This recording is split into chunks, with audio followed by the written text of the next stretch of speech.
NCP হলো 12 ভাত আজীবন বঙ্গবন্ধুরে বাপ ডাইকা এখন আওয়ামী লীগের বিরুদ্ধে সারা চটং কথা বলে। আওয়ামী লীগ তারা যখন রিস্টোর করবে ওই দিন তারা রক্তের হোলি খেলা খেলবে। যে শেখ হাসিনাকে ভালোবাসে, শেখ মুজিবকে ভালোবাসে, যে কমফোর্ট ফিল করে জয় বাংলা বলতে, ও পিঠ বাঁচানোর জন্য সাময়িক এনসিপি করতে পারে। এনসিপি এই বাড়িরা বলে যে আওয়ামী লীগের টাকায় বিএনপি রাজনীতি করে। এই 12 ভাতারিরা সব জায়গায় হাতায় খাইছে, প্রবাসীদের টাকা খাইছে, বিএনপির টাকা খাইছে, আওয়ামী লীগের টাকা এখন খাচ্ছে, আমার ছোট দল আম জনতার দল আমার টাকাও খাইছে, নুরুল হক নুরের দলের টাকা খাইছে, জামাতের টাকা খাইছে, কার টাকা খায় নাই। এই 12 ভাতারি বলে বিএনপি নাকি আওয়ামী লীগের টাকায় চলে। এদের মতো নির্লজ্জ এবং বেহায়া কেউ আছে? হ্যাঁ, জামাতের কাছ থেকে গাড়ি নিয়ে বলে জামাত নেতা তারে গাড়ি দিছে। জামাত নেতা তোমারে গাড়ি দিছে কেন বলো? হাসনাত তো জবাব দিতে পারে নাই এখনো। ওর প্রথম মিটিং, গণঅভ্যুত্থানের প্রথম মিটিংটাই ছিল শ্রমিক লীগ নেতার বাসায়। ও তো প্রথমেই লোভ সামলাতে পারে না, শ্রমিক লীগ নেতার বাসায় ঢং করে গিয়ে মিটিং করতেছে। হ্যাঁ, ও আওয়ামী লীগের বিদ্বেষ, আজীবন বঙ্গবন্ধুরে বাপ ডাইকা এখন আওয়ামী লীগের বিরুদ্ধে সারা চটং কথা বলে। তো এই সব 12 ভাতারিদের কথা আমাদেরকে বললেন না। আর এই দলটাও আসলে 12 ভাতারি। এখানে সমকামী ঢুকে গেছে, নাস্তিক ঢুকে গেছে, বাম, এরা গোসল করে না ঠিক মতো, বুঝছেন? বামদের একটা কথা আছে, এরা যখন নাকি রাগে শীতে তখন 3 দিন নাকি গোসল করে না। তো এরা এই সব অপবিত্র দিয়ে ভরে গেছে হলো এনসিপি বহুত্ববাদ। হ্যাঁ, ওদের ভাবাদর্শ হলো বহুত্ববাদ। বহুত্ববাদ কি?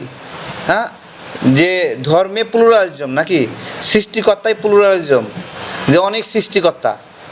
বহুত্ববাদের জায়গায় ইসলামে আছে নাকি? তাহলে এতগুলো মানুষ যে বাংলাদেশে মুসলিম সব চুপ করে থাকবে? ফ্যাসিবাদকে চ্যালেঞ্জ করেছি, মানে ক্ষমতাকে চ্যালেঞ্জ করেছি, তাই না? তো এখন যারা ফ্যাসিবাদ হয়ে উঠছে তারা আমার কি মায়ের পেটে ভাই নাকি যে আমি তাকে চ্যালেঞ্জ করব না, তাই না? আসিফ নিয়োগ জালিয়াতি করতেছে, নিয়োগ বাণিজ্য করতেছে, তো আমার মায়ের পেটের ভাই হলে তোরে ভুল ধরবো আমি? তাহলে ও ফ্যাসিবাদ হয়ে ও আমার সাথে লড়াই করছে দেখে আমি ওর বিরুদ্ধে বলবো না?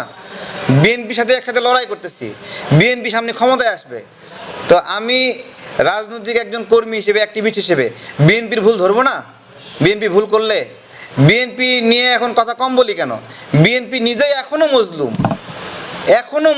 এই আসিফ তার এলাকায় ওসি দিয়ে, পুলিশ সুপার দিয়ে ওখানে বিএনপি নেতাকর্মীদেরকে হ্যারাসমেন্ট করতেছে, হয়রানি করতেছে, এখনও করতেছে। তাহলে এই মানুষগুলোর হয়রানি, মানুষগুলোর মজলুম হয়ে থাকার তো শেষই হয়নি। তা আমি এখন মজলুমের পিছনে লাগবো নাকি? আমি কি পাগল হয়েছি নাকি? আমি তো এখন আওয়ামী লীগ নিয়েও বেশি একটা বলি না, কারণ আওয়ামী লীগ মরে গেছে। আওয়ামী লীগ নিয়ে কি বলবো? মরারে লাথি মারে লাভ আছে নাকি? ও নড়বে নাকি?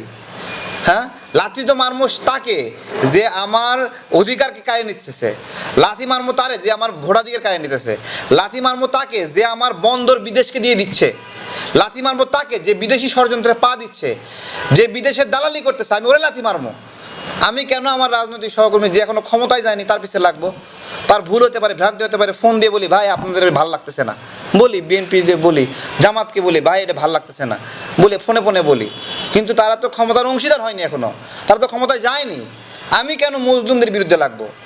আপনার কথা সঠিক যে একে অপরের পিছনে লাগছি কেন? আমরা তো একে অপরের পিছনে নাই এখানে, আমরা এখনো মজলুম অবস্থায় আছি। আর এই মজলুমদের একটা অংশ ক্ষমতা পাইছে, ক্ষমতা পাইয়ে তারা দৈত্য হয়ে গেছে, দানব হয়ে গেছে। তারা ফেরেস্তা ছিল, তাই তো? এখন ফেরেস্তা, আল্লাহ 2জন ফেরেস্তা পাঠাইছিল, এই 2 ফেরেস্তা পাঠাইছে, বলছে তো ওরা বলছিল যে আল্লাহ মানুষ খারাপ, আমরা দুনিয়াতে গিয়ে একবারে ভালো হয়ে থাকবো।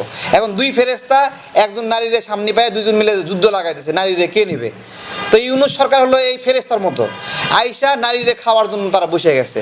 এখন আল্লাহ তো 2 ফেরেস্তারা এখনো পাহাড়ের এখানে উল্টা দিক করে ঝুলাই রাখছে। তা ফেরেস্তারা যদি ঝুলাই রাখে তাহলে আমরা ইউনূসে ঝুলাবো না? ভারত, শেখ হাসিনা, এই বিষয়গুলো না, আওয়ামী লীগ, এগুলো বাসি হয়ে গেছে।